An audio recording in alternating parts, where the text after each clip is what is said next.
lo recontra lustraron, pero tiene un retrato de Cómodo de puta madre. ¿Cómo no se deben limpiar las monedas? Sí. Exacto. No, bueno, pero el retrato es una belleza.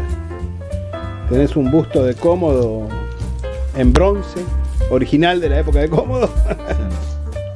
¿Qué tal? ¿Cómo están? Bueno, acá estamos de nuevo para otra charlita. En realidad, yo le había titulado Reflexiones Numismáticas, pero a través de ustedes descubrí que hay otro canal con de un muchacho que se dedica a monedas españolas modernas, que empezó a subir, tipo un mes antes que yo, también videos que se llaman Reflexiones Numismáticas, con lo cual a mí no me gusta copiar ni imitar, ni tampoco que parezca que imito a nadie o que copio a nadie, así que como es, no sé mucho qué dice él, etcétera, porque acabo de descubrirlo, este canal, y no tuve tiempo de mirarlo. Veo que se dedica más que nada a monedas españolas modernas, básicamente, pero de todas maneras no quiero ningún problema del tipo de que piensen que yo copio a alguien. Así que como es, lo descubrí, como les digo, por ustedes, porque una de las métricas que me da YouTube es también que otros canales miran mis usuarios, así que sé que ustedes lo ven, o algunos de ustedes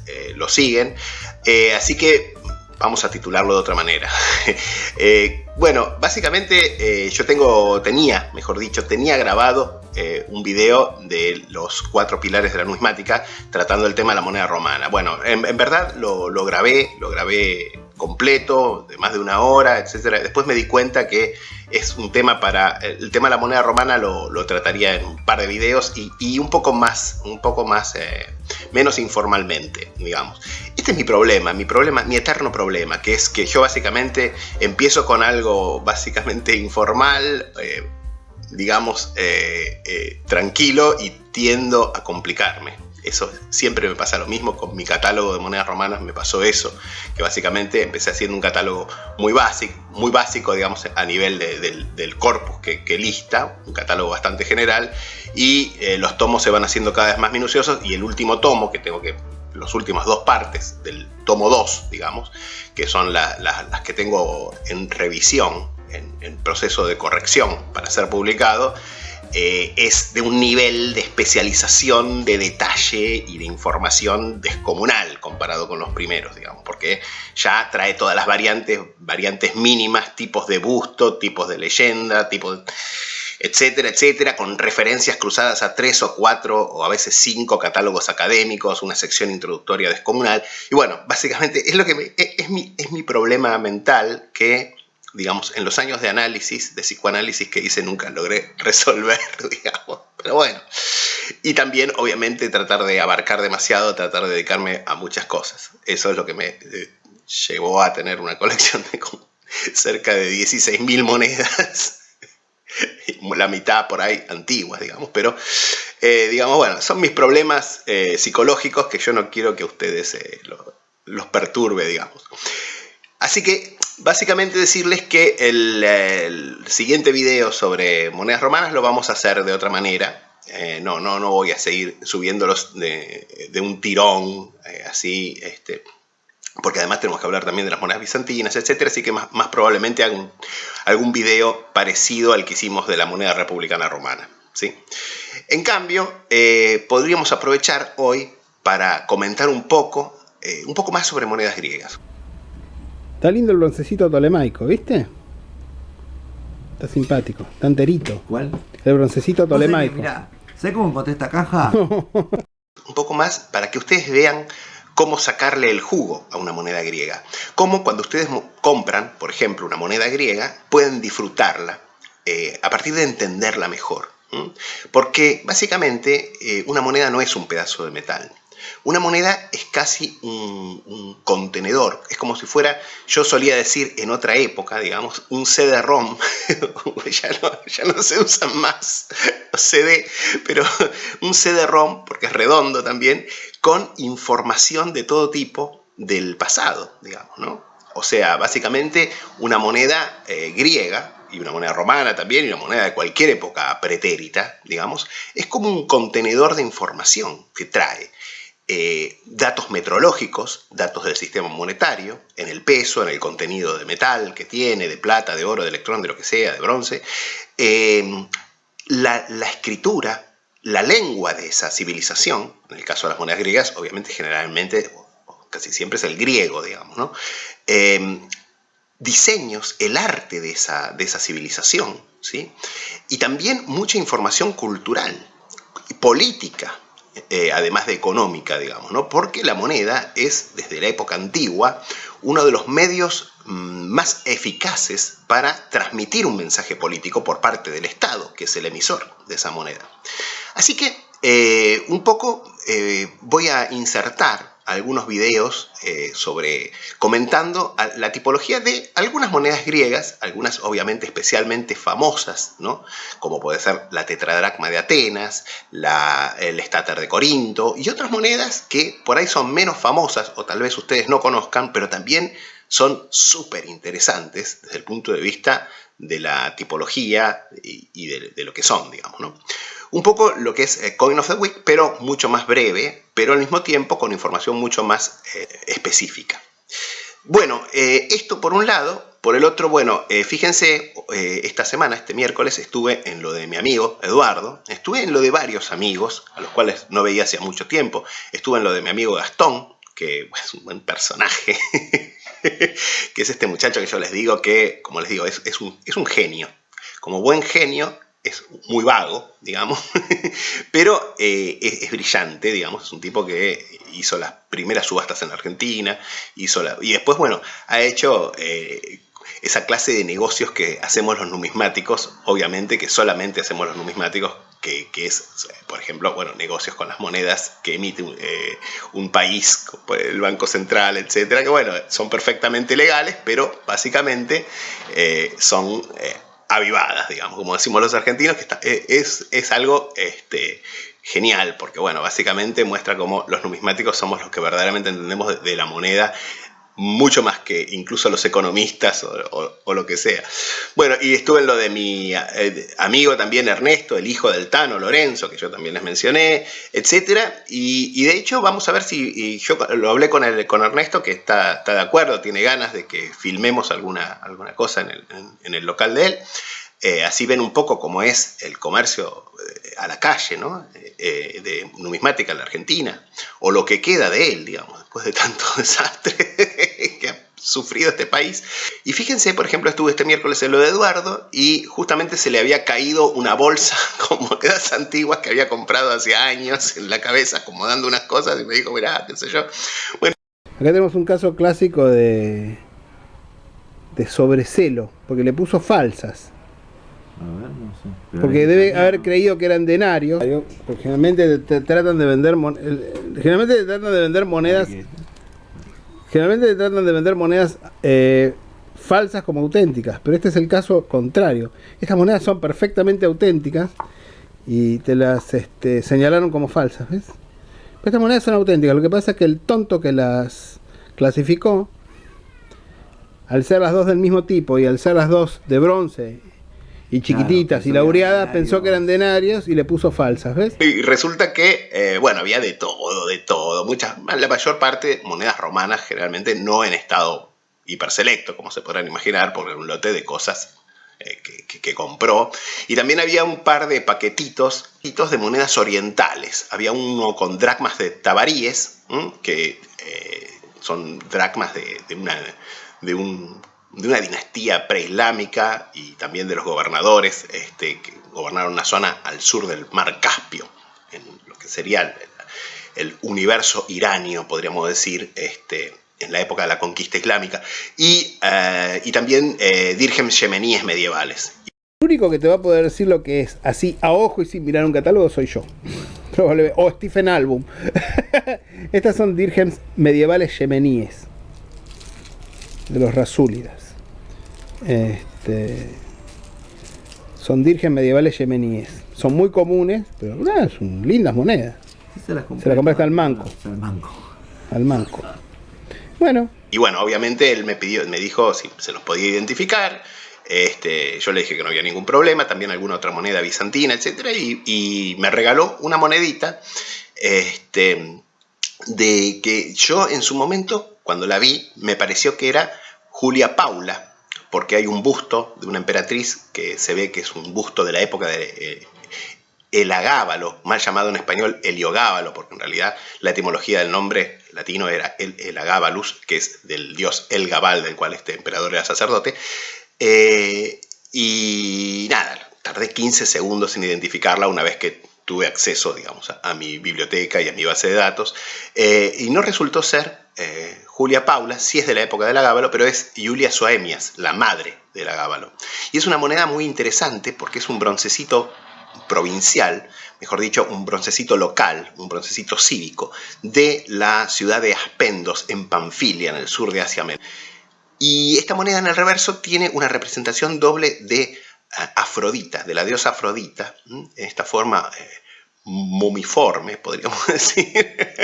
Bueno, es una moneda, a mí me pareció absolutamente fascinante. Obviamente es una moneda que probablemente acá en la Argentina no le interese a nadie más que a mí, y es una moneda que está en estado relativamente humilde, obviamente, pero básicamente Eduardo me la regaló un poco como para agradecerme la identificación de las monedas. Bueno. El jetón del delfinado, ¿no? El jetón del delfinado con el escudo de Francia y los delfines. Este es un lindo jetón. Este francés, el jetón del delfinado, es un lindo jetón. Los otros no. Los otros son muy comunes. Son el de la coronita, los que se ven siempre, y el de la Reichsapfel, que son de Nuremberg, de 1600 estos con la Reichsapfel, son muy comunes. Pero el jetón del delfinado, ¿Cuál es? pipí cucú, está bueno. Sí, ves que vos tenés ojo, porque esta la pegaste, es Felipe el Hermoso, es correcto. Está lindo este. Este es el doble patard de Felipe el Hermoso. Es una moneda más o menos de plata 700 y pico, un poquitito menos de 800. Bueno, esto por un lado. Ahora veamos algunos ejemplos de lo que les digo, de cómo ustedes le pueden sacar el jugo y entender mejor las monedas, que va más allá de meramente decir, bueno, esto es una tetradracma de Atenas del año tal a tal, etcétera, digamos, ¿no? Que es lo básico, digamos, ¿no? Porque, o pesarla y poner el peso, medirla y poner el diámetro, sino que hay muchos datos mucho más interesantes, o tan interesantes como eso, que nos ayudan a entender cómo se inserta esta reliquia de cultura material de una civilización milenaria, digamos, en un contexto cultural que, para entenderlo, obviamente tenemos que hacer lecturas más allá simplemente de la numismática, más allá de simplemente mirar la moneda en un catálogo. Fíjense que una cosa muy interesante, un hecho interesante, es que muchas de las monedas acuñadas por colonias griegas, ¿sí? Tengan al dios Apolo en sus acuñaciones, porque las colonias griegas tenían una relación muy particular con Apolo. ¿Y esto por qué? Bueno, básicamente porque cuando un grupo salía a fundar una colonia desde una ciudad, desde una metrópolis, el oikistés, que era el director de ese grupo, que quiere decir fundador en griego, iba al santuario de Apolo en Delfos y consultaba al dios pidiéndole consejo para la expedición y sobre todo dónde fundar la colonia.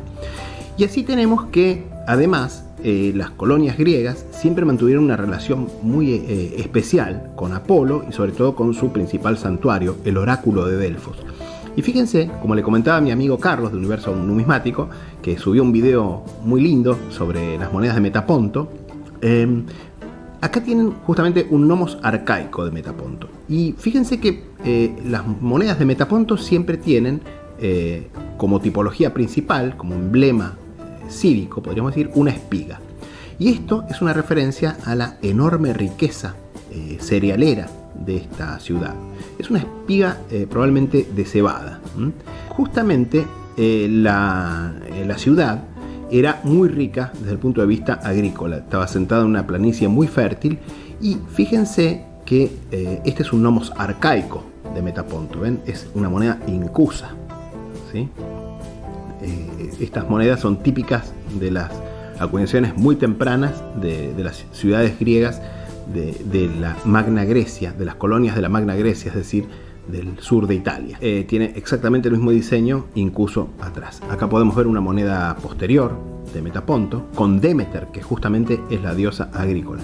Bueno, justamente se sabe que Metaponto era tan rica, tan obscenamente rica, que todos los años enviaba al santuario de Apolo en Delfos espigas, como era la costumbre de enviar las primicias. Las primicias son los primeros frutos que se cosechan, las primeras espigas de trigo, las primeras frutas, las primeras uvas, a dedicarlas al dios. Que esto era común entre los griegos. Generalmente se dedicaban las primicias de la cosecha a un dios. Pero Metaponto era tan rica que en lugar de mandar espigas como primicias, espigas de verdad, mandaba espigas de oro macizo a imitación de las reales, iguales a las auténticas, pero hechas por orfebres en oro macizo. Así que fíjense cómo justamente esto es una explicación de por qué en esta moneda, por ejemplo, aparece en el anverso la diosa Demeter, que es la diosa justamente de la agricultura entre los griegos, por la asociación con el misterio de Eleusis, ¿no? Algún día les voy a explicar con más detalle esto, pero tiene que ver justamente con el mito de los misterios de Eleusis, ¿sí? El mito de Demeter y de Coré o Perséfone, su hija, ¿no? Y en el reverso, la espiga de cereal, que justamente es una referencia a esta riqueza agrícola de la ciudad. Y fíjense que para esta época, la época clásica tardía, esta es una moneda más o menos del año 300 a.C., es común que haya distintos símbolos, que pueden ser iniciales, como es en este caso también, aparecen ambas cosas, pero más frecuentemente pequeñas figuritas. En este caso tenemos a Artemis corriendo con una antorcha, lo que más tarde va a ser conocida como Diana Luquífera, la Diana lucificadora, podríamos decir, o lucífera, la Diana que trae la luz, la Diana que porta la luz, corriendo justamente sobre la hojita lateral de la espiga.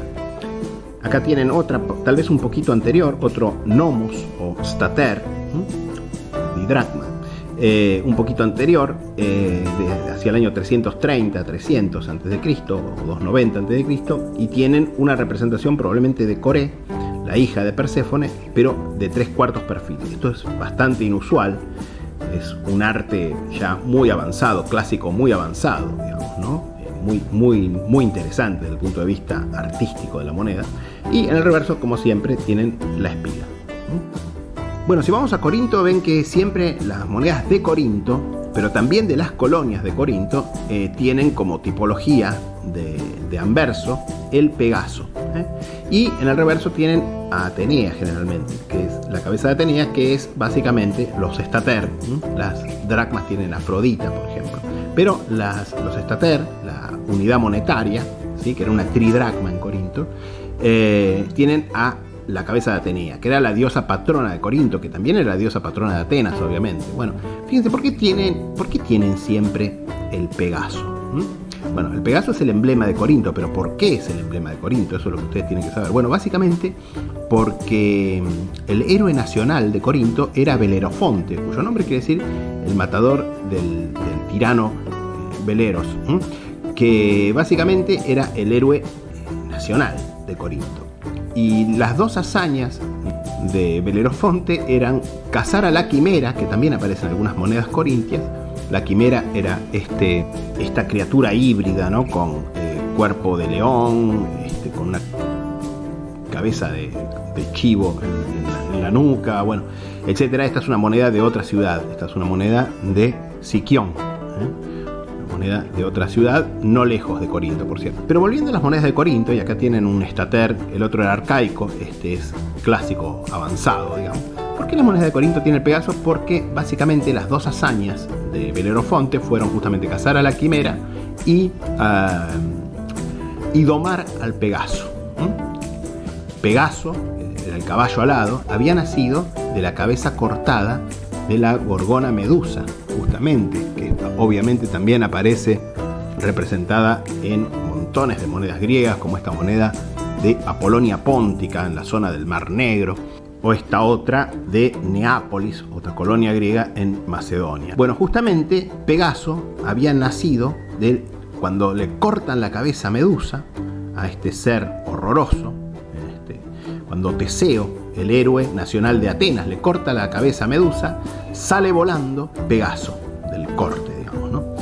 Y Belerofonte lo domó justo sobre la Acrópolis de Corinto. Entonces Belerofonte básicamente había domado a Pegaso, y por eso Pegaso aparece en las monedas, pero no solo de Corinto, sino de casi todas las colonias de Corinto. Por ejemplo, esta es una estater de Argos Anfilochikon en Acarnania, en el noroeste de Grecia, ¿sí? Bueno, justamente la mayor parte de las colonias de Corinto van a acuñar con la misma tipología que Corinto. Una excepción a esto es obviamente Siracusa, porque era una ciudad demasiado importante y en buena medida olvidó sus lazos con Corinto, con su metrópolis, con su ciudad madre, con su madre patria, digamos. Así que las monedas de Siracusa generalmente ni siquiera están en el sistema monetario corintio, sino que tienen un sistema monetario más parecido al sistema ático, basado en una tetradracma que tiene el mismo peso que la tetradracma ática, que la tetradracma de Atenas. Sin embargo, fíjense qué cosa interesante, hacia el 344 a.C., Corinto quedó bajo una tiranía y luego incluso además quedó amenazado por los cartagineses. Y en estas circunstancias los ciudadanos de Siracusa llaman a su madre patria en auxilio. Y su madre patria les va a enviar un líder, que es Timoleón, ¿sí? Básicamente, que es un héroe que va a liberar a Siracusa de la tiranía y luego va a derrotar a los cartagineses y luego incluso va a formar una confederación de ciudades griegas lideradas por Siracusa, de todas las ciudades griegas en Sicilia. Y es en esta época en que justamente Siracusa, un poco en buena medida por esta cuestión, por Timoleón, por este líder corintio, acuña moneda de tipo corintio. Y el estater de estándar corintio era exactamente una didracma ateniense. Era una tridracma corintia, pero era una didracma ateniense, por lo tanto era equivalente exactamente a 10 litras. Así que en esta época tienen en Siracusa estaters de tipo corintio, que son piezas de 10 litras en el estándar siciliano, con obviamente el Pegaso, el emblema de Corinto, pero en el reverso, fíjense, junto a la cabeza de Atenea, en este ejemplar no se lee bien, pero todavía se puede descifrar la inscripción Siracosion, es decir, moneda de los siracusanos. Bueno, y para concluir, obviamente, la que probablemente es la moneda más famosa de todas las monedas griegas, que es la tetradracma de Atenas, la célebre lechuza o mochuelo. Bueno, la tetradracma de Atenas es un resultado del hallazgo a fines del siglo VI a.C., justo luego de que se derrocara la tiranía de los Pisistrátidas, de las grandes minas de plata del monte Laurion, en el Ática, muy cerca de Atenas. Justamente la gran producción de plata de estas minas va a ser la base de la prosperidad de Atenas. Y la forma en que Atenas exportaba ese metal, la plata, era a través de la acuñación de estas monedas. Monedas que se fueron acuñadas masivamente, por eso son muy comunes, si bien obviamente los ejemplares bonitos, bien centrados y sobre todo, bueno, libres de marcas de banqueros, etcétera, como en este caso, pinchaduras, son costosos, digamos, ¿no? Bueno, este es un lindo ejemplar, al margen de las marcas que tiene, etcétera. Es un muy lindo ejemplar, viene una colección muy antigua norteamericana. Yo la compré hace más de casi 30 años en una subasta de CNG. Y en el anverso, obviamente, tienen a Atenea, como se dice en castellano, pero es Atena, ¿no? Athena, que es la diosa que da nombre a la ciudad. Athinae quiere decir las Atenas, es decir, Atenas, que es como nosotros decimos en español, es el plural de Atenea o de Atena. Fíjense que en el casco, que es un casco ático justamente, que es el casco típico en la época arcaica que se usaba en Atenas. El casco ático, además de esta decoración tan linda que aparece siempre en el casco de Atenea, tienen 3 hojas de olivo. Estas 3 hojas de olivo fueron agregadas a la cabeza de Atenea, al casco, mejor dicho, luego de la victoria contra los persas en el año 479 a.C. Así que a partir del 479 aparecen estas hojas de olivo. Y el olivo es algo muy especial, tanto para Atenas como para Atenea, porque era la planta. Los dioses tenían generalmente una planta, un árbol o lo que sea, y un animal tutelar. Eran animales totémicos, podríamos decir, que representaban al dios. y los árboles también. En el caso, por ejemplo, de Zeus es el roble o encina, y por eso Zeus siempre lleva una corona de roble o de encina. En el caso de Atenea, obviamente es el olivo. En el caso de Apolo, por ejemplo, es el laurel. Por eso la cabeza de Apolo siempre aparece laureada, y estas son formas que nos ayudan a identificar a las divinidades. Y así con todos los dioses. Obviamente en el caso de Demeter es algún tipo de espiga de cereal, porque es la diosa de la agricultura, etcétera, etcétera. Bueno, en el caso de Dionisos, el dios del vino, es la hiedra, etcétera. Y en el reverso, fíjense qué interesante. Tenemos obviamente el mochuelo o lechuza, más popularmente llamado. Tienen la inscripción, fíjense lo que les decía, reverso de cuño cuadrado, porque es un reverso todavía clásico temprano, podríamos decir. Estamos en la mitad del siglo V a.C. Es una moneda más o menos acuñada entre el 449, en que empiezan las acuñaciones más masivas de tetradracmas de estilo clásico, y el año 404, que es cuando se estima que ya los espartanos tenían ocupada prácticamente todo el Ática, salvo Atenas. El año 413, que es cuando se sabe que ya se hace imposible tener acceso por parte de los atenienses, que estaban asediados por los espartanos, a las minas de plata.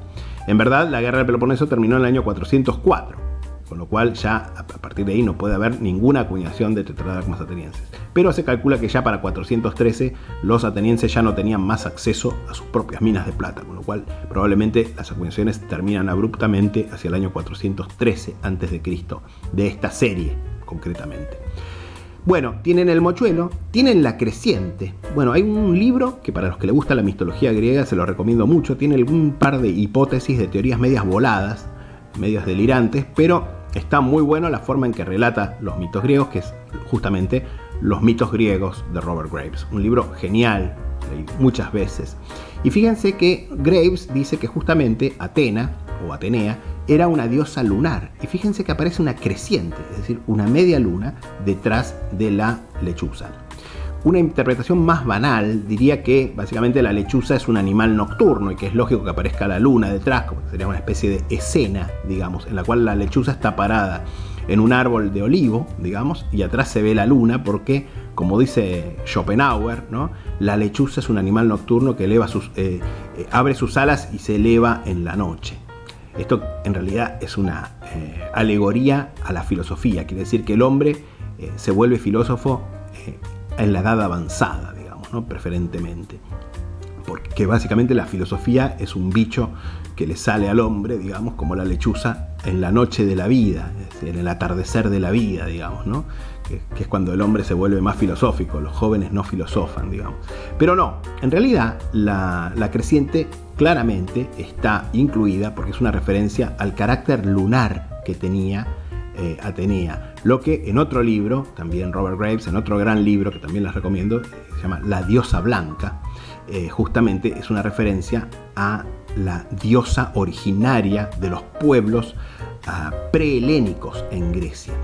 Y es muy interesante el hecho de que Atenas fue una de las pocas ciudades que no fue conquistada por las distintas oleadas de invasores griegos, y que si fue conquistada mantuvo un carácter nativo, un carácter prehelénico, un carácter pelásgico, como diría Heródoto, digamos. O sea, de estos misteriosos pueblos que existían en Europa, en toda Europa, antes de la invasión de los arios indoeuropeos, podríamos decir. Pueblos agrícolas y pueblos además matriarcales y con una deidad principal femenina que ellos identificaban con la luna, mientras que los arios van a tener una deidad masculina, esencialmente, que identificaban con el sol.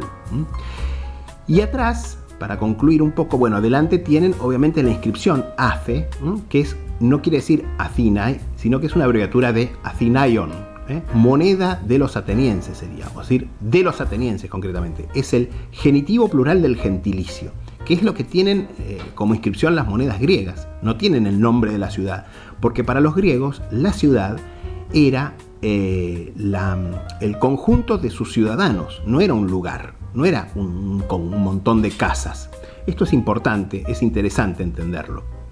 Esta es la gran diferencia de criterio, y esto es lo que hizo a los griegos tan particulares y tan excepcionales, en el sentido que, bueno, entre otras cosas, fueron los creadores de la democracia. Y finalmente, el otro elemento, el elemento final que vemos en el reverso de la tetradracma ateniense es la ramita de olivo con una aceituna.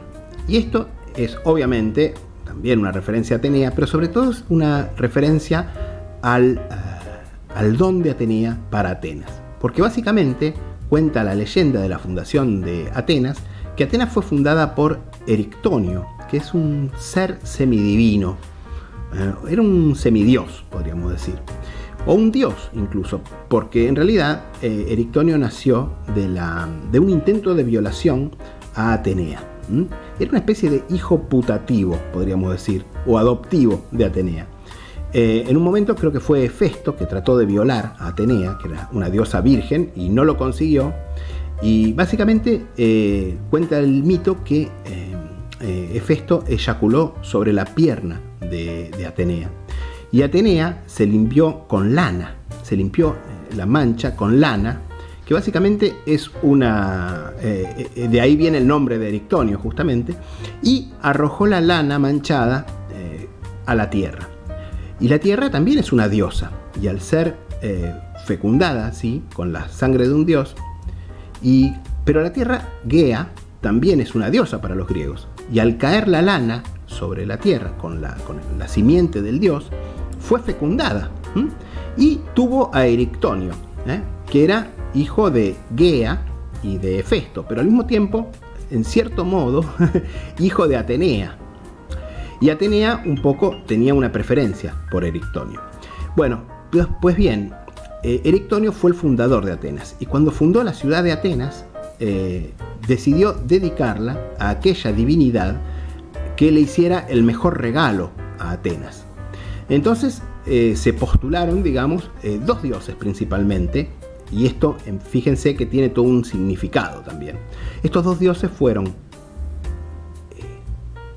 Poseidón, el dios del mar, el Neptuno de los romanos, y Atenea, que sería Minerva para los romanos.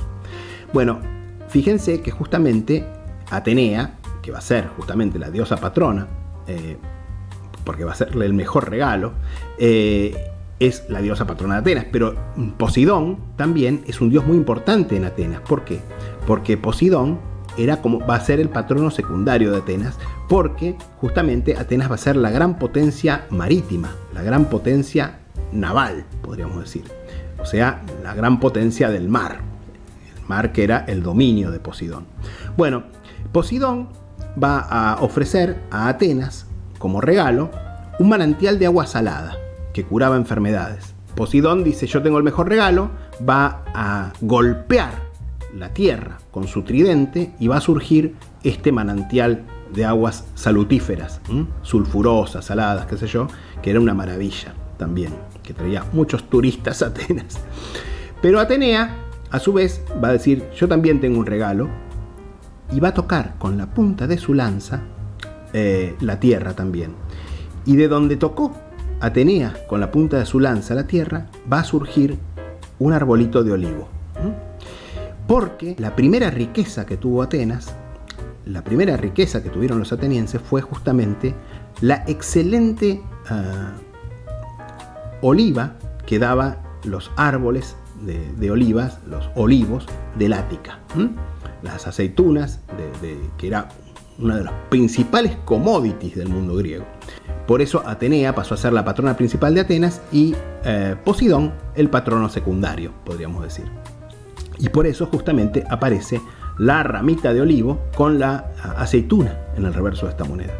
Así que ahora entienden y pueden entender, y está todo explicado de la moneda, al menos lo que hace a la representación.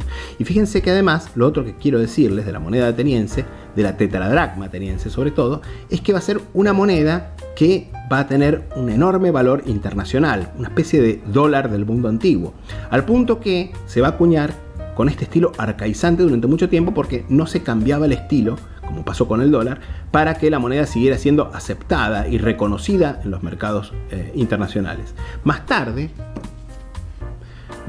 en un segundo periodo, sí va a haber algunos cambios estilísticos. Este segundo periodo va del año más o menos 393 al 294 a.C. y este ejemplar concretamente está acuñado más o menos entre el 354 y el 294, que es la época de auge, de nuevo auge, en que las minas del Monte Laurion van a alcanzar su pico máximo de producción. Así que estas monedas son muy comunes. Y como buena típica moneda minera, como buena moneda producida masivamente para sacar y exportar plata de las minas, es una moneda muy cruda en cuanto a la acuñación. Suelen tener estos cospeles alargados, deformes, etc. Como pasa con las macuquinas hispanoamericanas, de las secas sobre todo de Potosí, etc. A veces son muy crudas porque básicamente se trataba de sacar gran cantidad de metal a gran velocidad, digamos, para su exportación. Y esto es lo que pasa justamente. Pero esencialmente, miren, salvo el ojo, que en la moneda que veíamos antes, en la moneda clásica temprana, tiene un ojo de estilo arcaizante, de forma almendrado y como visto de frente, estos ya tienen el ojo de perfil. Pero básicamente es lo mismo, no tiene casi ningún cambio tipológico, solamente cambios estilísticos. Pero estos fueron un poco presentándoles las cosas que podemos saber de las monedas, un poco como es The Coin of the Week, que básicamente es tomar una moneda y explicarles todo de esa moneda, explicarles el contexto, explicarle los misterios que tiene esta moneda, por qué es así, el contexto en el cual se acuñó, etcétera, etcétera, que a mí me parece que es básicamente lo más interesante de la numismática. Y obviamente, por eso, para mí, digamos, la moneda antigua, medieval, oriental, es obviamente mucho más interesante que la moneda contemporánea, digamos. A pesar de todo, sin embargo, digamos que hay algunos ejemplos o hay algunos casos de países, de numismáticas, digamos, que tienen un gran interés contemporáneo, que tienen un gran interés. Uno de los casos, justamente esto lo charlaba con mi amigo Andrej, de Eslovaquia, del canal Andrej, ¿cómo es? Andrej BK, creo que es Andrej BK, sí. Que siempre les digo, visítenlo. Él es un coleccionista que se dedica sobre todo a monedas temprano modernas y modernas, digamos. O sea, modernas en el sentido de edad moderna, ¿no? 1500, 1400, medievales también, medievales, temprano modernas y modernas, digamos, hasta 1700 y pico, más que nada, ¿no? Pero justamente hablábamos, porque él había subido algunas cosas de México, etc. Y yo le decía, bueno, justamente México es para mí, para mi gusto, el país del hemisferio occidental numismáticamente más interesante. Porque fíjense, ¿no? Tiene la ceca más antigua de América, que es la ceca de la Ciudad de México. Tiene, un montón de periodos históricos para coleccionar. Tiene las acuñaciones coloniales, por supuesto, desde la época de Carlos y Juana hasta la Guerra de Independencia. Después tiene las acuñaciones de la Guerra de Independencia, que yo me acuerdo, uno de los grandes errores que cometí en mi vida fue con una moneda, otro más, como ya que les conté el de la moneda china, y uno de los grandes errores que cometí en mi vida fue que una vez yo estaba en lo de Coco, fui a verlo a Coco, y me saca un 8 reales de Morelos, de la Guerra de Independencia, de los que acuñaba justamente Morelos, que dice, de esos que dicen Sud, que tienen el arco y la flecha, de cobre, de los acuñados en bronce. Sin circular, pero es una cosa espectacular, sin circular, con una pátina impresionante. Y me dice, ¿te gusta? Le digo, sí, Coco, pero viste, yo no colecciono esto. En esa época, o sea, coleccionaba como moneda moderna, coleccionaba todavía, y sigo siempre teniendo mi colección, de moneda predecimal británica, moneda decimal canadiense, que esa en buena medida me quedé con algunas cosas selectas y ya moví mucho de eso, porque realmente coleccionar por fecha es algo que... Monedas contemporáneas por fecha me parece algo muy poco interesante, por cierto. Generalmente yo tengo muchas monedas contemporáneas, modernas, etcétera, pero colecciono por tipo, no por fecha. Y le digo, sí, Coco, es hermoso, espectacular, es increíble, ¿no? Que una moneda de 1813 esté en esta calidad, que es impresionante. Le digo, pero esto no me interesa, le digo. ¿No te interesa? Me dice, a $10 no te interesa, 10 pesos, o sea, $10 en esa época, ¿no te interesa? $10, le digo. Sí, me dice. Sí, le digo, $10, sí, qué sé yo. Y se la compré. Y después unos compañeros de la revista que publicábamos la vieron y me dijeron, esta moneda, no sé qué, tenés esta moneda, yo tengo el cliente, qué sé yo. Bueno, le digo, mirá, yo quiero $10, qué sé yo, que es lo que ya la pagué. Nunca más la vi, nunca más me la pagaron, nunca más. Bueno, una de tantas cosas de estos muchachos que en general eran bastante turbulentos, digamos. Pero bueno, de todas maneras, hoy mataría por tener esa moneda, porque básicamente acá en la Argentina es muy difícil conseguir, no se pueden traer cosas y vale mucho más ahora, obviamente. Pero, como les digo, después del periodo colonial, tienen el de la Guerra de Independencia, con las acuñaciones realistas y las acuñaciones rebeldes de la Guerra de Independencia. Luego tienen el primer imperio, el imperio de Iturbide. Luego tienen la primera república, podríamos decir, o las acuñaciones republicanas, ¿sí? Que ya introducen los tipos que van a perdurar bastante tiempo de la moneda mexicana, sobre todo en plata, digamos. También tienen acuñaciones locales en esta época, acuñaciones generalmente de bronce, que a diferencia de la moneda de plata, un poco como pasaba en el mundo islámico, la moneda de bronce se acuñaba con tipos locales, eran monedas municipales, eran casi fichas, o sea, no eran verdaderas monedas en el sentido que no tenían un valor, digamos, legal en todo el territorio, sino que eran casi vales de conveniencia, ¿no? Luego tienen el segundo imperio, el de Maximiliano, bueno, fascinante, ¿no? Y después tienen, como es de nuevo la restauración de la República, el periodo del Porfiriato, la gran reforma monetaria de Porfirio Díaz del año 1905, que va a introducir el patrón oro en México. Y finalmente, bueno, luego tienen obviamente las acuñaciones de la Revolución Mexicana, que es uno de los periodos más fascinantes, digamos, de la historia de México. Y bueno, después tienen las acuñaciones de la República de los Estados Unidos mexicanos desde esa época, desde el fin de la Revolución hasta la actualidad. Y esto incluye además un montón de monedas de plata hermosas, fascinantes, económicas en muchos casos. Obviamente las cosas más buscadas, más raras o más simbólicas son bastante caras, digamos, ¿no? Luego tienen un montón de monedas de oro, económicas también, si se ponen a pensar, porque México también es un gran productor, obviamente es el primer productor mundial de plata, pero además es un gran productor de oro y tiene muchas acuñaciones de oro, y algunas son monedas de inversión que no tienen absolutamente ningún interés numismático, y otras son monedas de oro de verdad, digamos. No, hay muchas cosas comprables. Y después tienen obviamente muchísimo papel moneda, bancos privados, bancos, emisiones de emergencia de papel moneda, como billetes de Pancho Villa y cosas así de la guerra.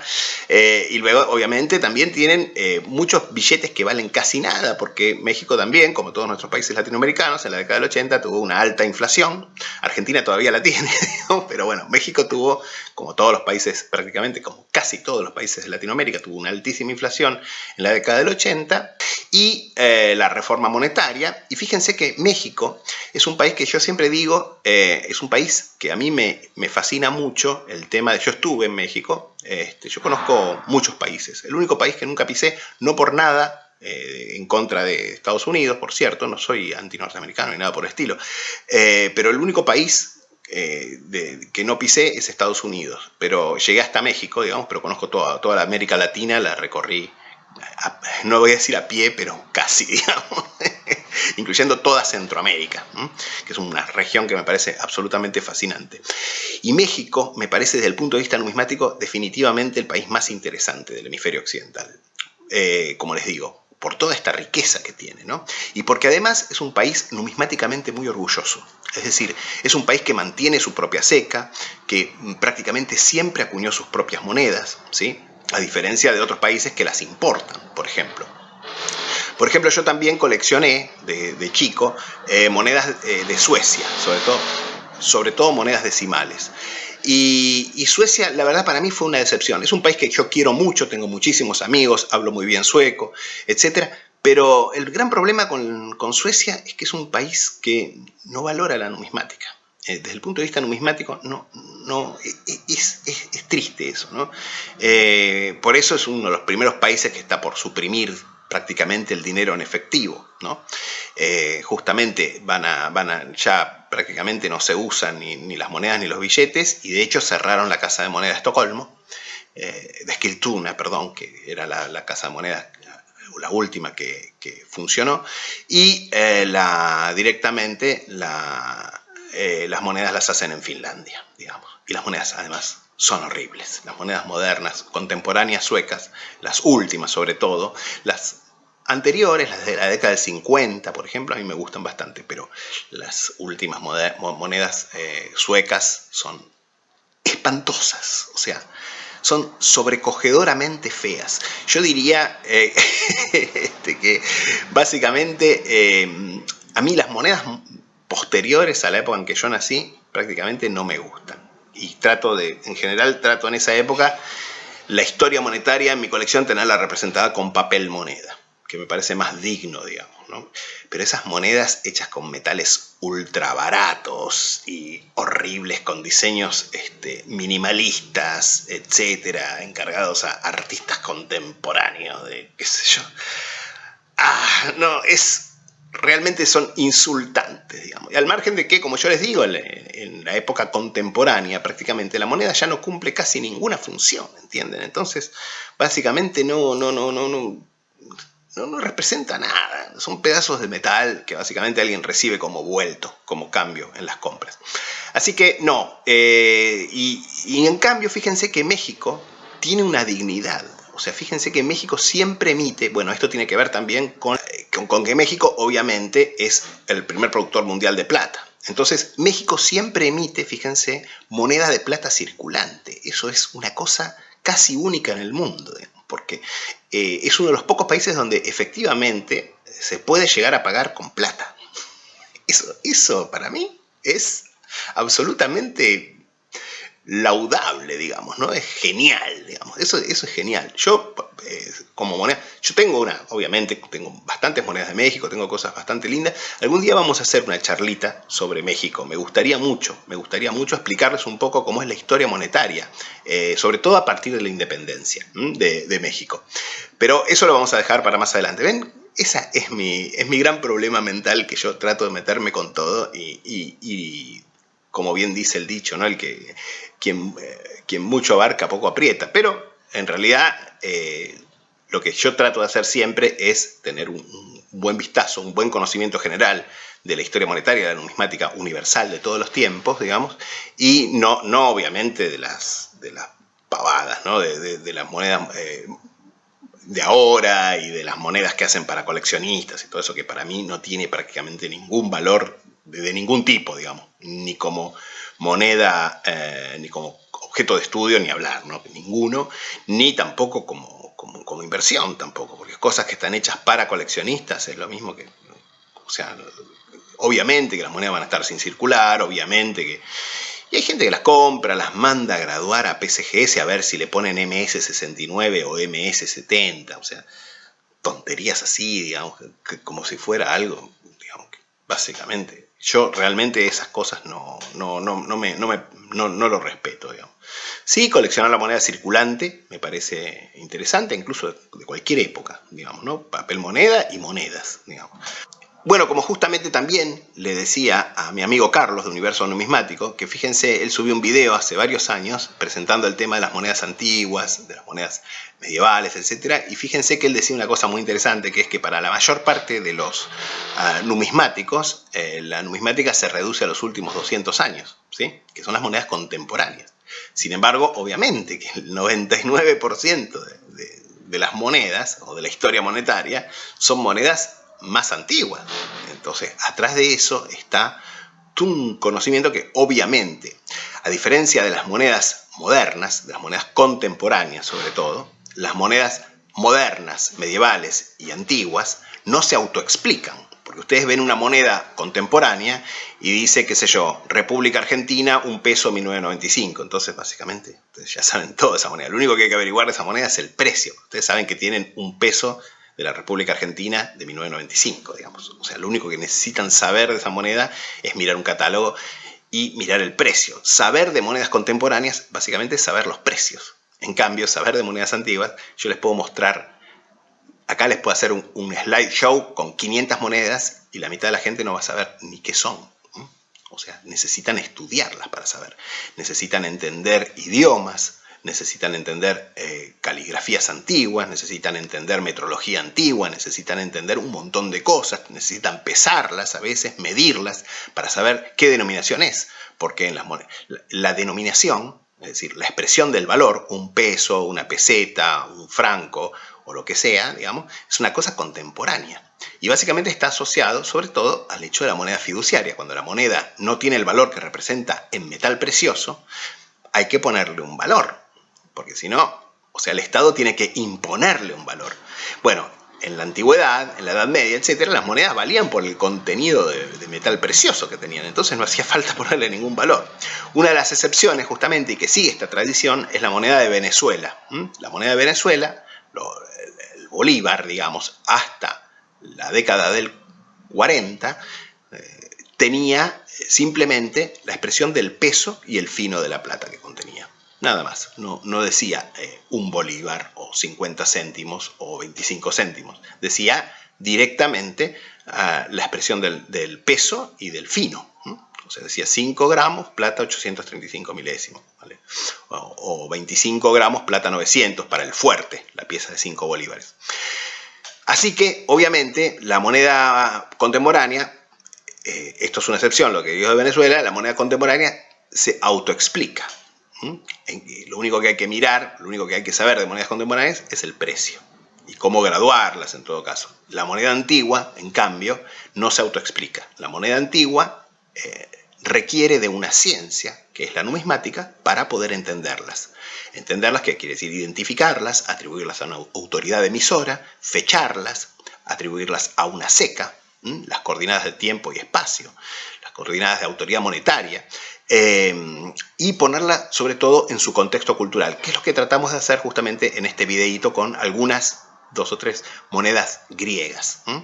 Bueno, esto un poco para no dejar de subir un video de los domingos, que siempre me gusta, digamos, subir algún video para comentar algo. Estoy trabajando en la penúltima clase del seminario de moneda medieval y temprano moderna, que va a ser la moneda medieval castellana en la edad moderna, en la edad temprano moderna, obviamente, hasta la introducción de la acuñación mecanizada, prácticamente nada más, y donde vamos a ver también un poco justamente las cecas coloniales hispanoamericanas. La primera de ellas, justamente la Ciudad de México. Bueno, me despido por ahora entonces, y bueno, si lo llego a publicar hoy, como siempre digo, porque esto, digamos, no depende de mí, feliz domingo a todos y muchas gracias por escucharme.